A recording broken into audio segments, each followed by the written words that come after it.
చాలు మనకి గ్రీటింగ్ పంచుకోవడానికి వచ్చారు 2 minutes. దాని తర్వాత ఈరోజు మనం అద్భుతమైన మెసేజ్ వినబోతున్నాము. Please sir.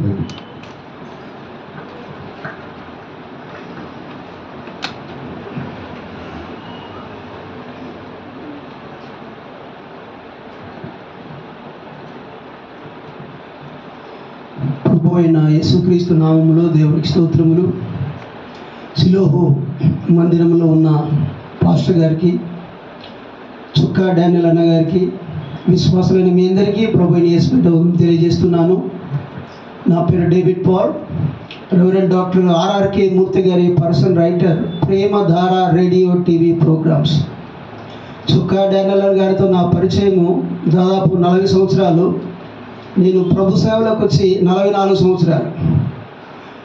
నేను సేవకు రాకముందు వోల్టాస్ కంపెనీలో జాబ్ చేశాను. నా తలలో క్యాన్సర్ నుండి మరణ పడక నుండి ప్రభు రక్షించి స్వస్థపరిచిన సేవ కొరకు పిలిచాడు. 44 ఏళ్ల సేవలో ఆర్ఆర్కే మూర్తి గారు నాకు 76లో పరిచయము, 81లో సేవకు వచ్చాను. అప్పటి నుండి ప్రభు పిలుపు అందుకొని భారతదేశం దాదాపు అన్ని రాష్ట్రాల్లో సువార్త చెప్పగలిగాను. తర్వాత కోట్ల విజయభాస్కర్ రెడ్డి గారు, మరి చెన్నారెడ్డి ముఖ్యమంత్రి నుండి జగన్ గారు, చంద్రబాబు నాయుడు గారు, రేవంత్ రెడ్డి గారు వరకు ప్రతి ముఖ్యమంత్రి పర్సనల్ సువార్త చెప్పే కృప దేవుడు ఇచ్చాడు. 12 మంది ముఖ్యమంత్రులు, 5 గవర్నర్లు, 10 మంది సెంట్రల్ మినిస్టర్స్, 2 రాష్ట్రపతులు, 2 ప్రధానులు, ఎమ్మెల్యేలు, ఎంపీలు, సినిమా యాక్టర్లు, నాగేశ్వరరావు, ఎన్టీ రామారావు సినిమాలు మొత్తం చెప్పి ఎవరు వదిలిపెట్టలే. వీళ్ళు మాత్రం కాదు, రోడ్ల పక్కన ఉన్న పేదలు ఉంటారు అన్నం లేకుండా, వాళ్ళని కూడా వదిలిపెట్టేది లేదు. నాకు టైం ఉన్నప్పుడు వాళ్ళ దగ్గరికి వెళ్ళి స్నానం చేయించి అన్నం తినిపించి మందులేసి వాక్యం చెప్పాను. ఇది నా 44 సేవా జీవితం. కనుక పిల్లారా, నా సాక్ష్యం ద్వారా నేను చెప్పేది ఏమిటి అంటే, ప్రభు అయిన యేసుక్రీస్తు త్వరగా రాబోతున్నాడు. ఇది కంప్యూటర్ యుగం నిజమే, కానీ కంపు కొట్టే యుగం కూడా. పాపము నీళ్ళ వలె పాడుతున్న దినాల్లో మనం ఉన్నాం. దేవుడు ప్రేమగల దేవుడు నిజమే, కానీ ఆయన ప్రేమను మాటికి ధిక్కరించి వెక్కిరిస్తే ఆయన మహాభయంకరుడు కూడా. చాలామంది క్రైస్తవులు ఆయన ప్రేమ తెలుసు, కానీ బైబిల్ అయిన ఉగ్రత కూడా ఉంది. మారు మనసు పొంది బ్యాప్టిజం పొందుడి అన్నది సలహా కాదు, ఆజ్ఞ. అందుకని పిల్లలు పుట్టకపోతే తల్లి బాధపడుతుంది, గొడ్రాలు అంటారని. పిల్లలు పుట్టి పనికి రాకపోతే తండ్రి బాధపడతాడు, ఆయన పిల్లలు పనికి రాకుండా పోయినారు ఇద్దరు అంటారని. సేమ్ అలాగే రక్షించబడకపోతే యేసయ్య బాధపడతాడు, నా రక్తం వీరికి చిందించాను అని. రక్షించబడిన తర్వాత ఎదుగుదల లేకుండా కూడా ఆయన బాధపడతాడు. అందుకని రక్షించబడిన వారు రక్షించబడాలి, రక్షించబడిన వారు అభివృద్ధి పొందాలి. ఎఫెసీ పత్రిక 4:15 ప్రేమ కలిగి సత్యము చెప్పుచు క్రీస్తు వలె ఉండకు మనం అన్ని విషయంలో ఎదగాలి. కొంతమంది మేము దినకరలాగా ఉండాలనుకుంటారు, కొంతమంది మేము భక్తిలాగా ఉండాలనుకుంటారు, అది వాళ్ళ ఇష్టం. కానీ దేవుని చిత్తం ఏమిటి అంటే, మనము యేసు క్రీస్తు వలె ఉండాలి. మాటకు సత్యం ఉండాలి, మందుకు పత్యం ఉండాలి, ప్రేమ కలిగి ఉండాలి, సత్యమే చెప్పాలి. కనుక ప్రియులారా, ప్రభు అయిన యేసు క్రీస్తు మొదటిసారి వచ్చాడు శిశువుగా, అది క్రిస్మస్.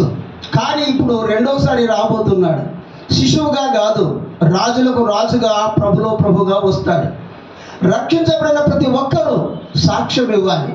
ఇంట బయట ఉద్యోగం, మీరు ఎక్కడున్నా సరే సాక్ష్యం అనడానికి అది అనువైన స్థలం. మైకు స్టేజ్ ఉంటేనే కాదు, మీరు ఎక్కడున్నా సరే సాక్ష్యం అనడానికి అదే అనువైన స్థలం. ఒక్క మాట చెప్పి ముగిస్తాను. ఇక ఈ మధ్య అమెరికా మిషనరీ ఆయన డాక్టరు, పాస్టర్ కూడా ఇండియాకు వచ్చాడంటారు సేవ కొరకై. ఆ గ్రామస్తులు వెలగొట్టారు, నువ్వు మాకొద్దు అని. సరే అని ఊరు వెళ్ళిపోయి ఒక టెంట్ వేసుకొని ఆయన ప్రార్థన తీసుకునేవాడండి. ఒకరోజు ఒక కుక్క కాలుకు దెబ్బ తగిలి ఆ వైపు వచ్చిందండి. ఈయన డాక్టర్ కాబట్టి ఆ కుక్కకు మందేసి కట్టు కట్టాడు. ఆ కుక్క వెళ్ళి మళ్ళీ కొన్ని కుక్కలను తీసుకొచ్చిందండి. వాడికి బాగా ఏదో జబ్బు, వాటికి కట్టు కట్టాడు. మళ్ళీ కొన్ని అలాగూ ఊళ్ళోని కుక్కలని ఆయన దగ్గర రావడం మొదలుపెట్టాయండి. ఊరి వాళ్ళకి ఆశ్చర్యమైంది, ఈ కుక్కలు ఎటుపోతుంటే ఆలోచించారు. అందరూ వస్తే ఆ భక్తు దగ్గర ఉన్నారండి. ఇప్పుడు ఆ ఊరిలో కొన్ని వేల మంది విశ్వాసం రక్షించబడ్డారు. దేవునికి స్తోత్రం.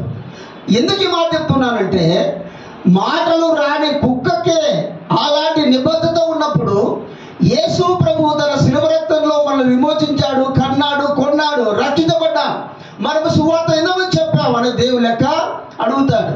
రక్షించబడిన దినం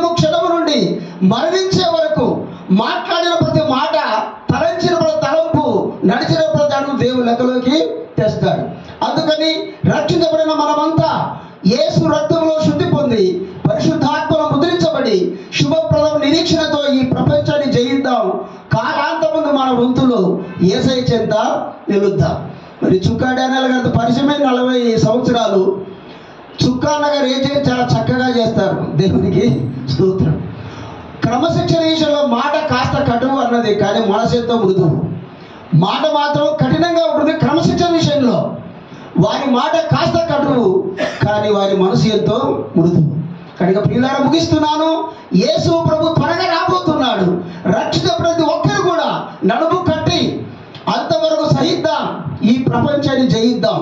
చర్మం ఉన్నా సరే, ఊడిపోయినా సరే, యేసు ప్రభు కొరకు ఆత్మలను సంపాదించాలి. బిఫోర్ లాస్ట్ ఇయర్ క్రిస్మస్కి ఎక్కడది బెంగళూరు పిలిపించారు ఫ్లైట్ అప్ అండ్ డౌన్. అదే కోసం నేను ఫ్లైట్ ఎక్కడం. ఫ్లైట్ ఎక్కిన తర్వాత పైలట్ కూడా సువార్త చెప్పా. పోయేటప్పుడు వచ్చేటప్పుడు నా ఇరుపరంలో కూడా సువార్త చెప్పేది నేనంతే. పైలటే కాదు, ఆటో ఎక్కడ దిగలో తెప్పే తిడతాను. ట్రైన్ ఎక్కాలని కూడా దిగలో సువార్త చెప్తా. బస్ ఎక్కడ ఎలా అంతే. నా 44 ఏళ్ల సేవా జీవితంలో భారతదేశంలో యవనస్తులు 10,000 మంది వచ్చారు. దేవునికి స్తోత్రం. అందులో మనుషులు 30,000 నరహంతకులు ఉన్నారు. వినరు అన్నది సమస్య కాదు, వినేటట్టు చెప్పగలగాలి. దేవునికి స్తోత్రం. ప్రభువే త్వరగా రాబోతున్నాడు. ఈ నూతన సంవత్సరంలో రక్షించబడిన మనం సువార్త పడిన మనం సిద్ధపడదాం. దేవుడు అట్టి కృపను దయచేయగాక. ఆమేన్. Thank you. God bless you all.